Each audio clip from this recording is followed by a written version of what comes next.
महाराष्ट्र में होने वाले आगामी नगर निकाय चुनाव से पहले महायुति में दरारों की खबरों ने काफ़ी सुर्खियां बटोरी है। इस बीच हम आपको हमारे इस रिपोर्ट में बताना चाहेंगे किस तरीके से भारतीय जनता पार्टी और महायुति में अजीत पवार की एनसीपी और एकनाथ शिंदे के शिवसेना के बीच कुछ मामलों को लेकर जो खींचतान बढ़ी, वो मामले देवेंद्र फडणवीस के फैसले से जुड़े थे, जिस पर अजीत पवार ने चेतावनी भी दी कि ऐसे फैसले लेने से पहले एक बार पूछना ज़रूरी है उन्हें।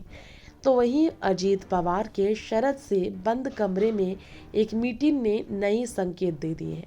शरद पवार अजीत पवार की हालिया मुलाकातों से एनसीपी की एकजुट होने की चर्चाएं तो तेज हुई ही, बारामती में दोनों की मौजूदगी ने राजनीतिक हलचल और बढ़ा दी है।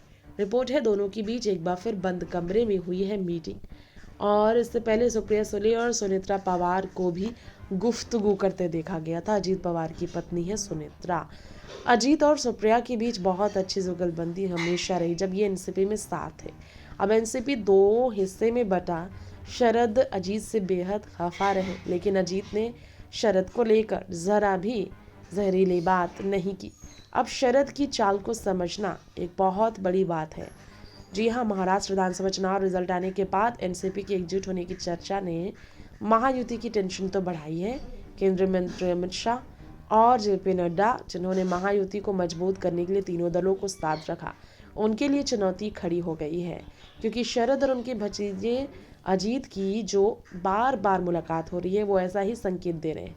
दोनों नेताओं को कई दफ़ा एक मंच पर देखा जा चुका है और एक कृषि प्रदर्शनी कार्यक्रम में दोनों पहुंचे। चाचा भतीजे एक साथ आए, चर्चा शुरू हुई दोनों गुट के साथ होने की।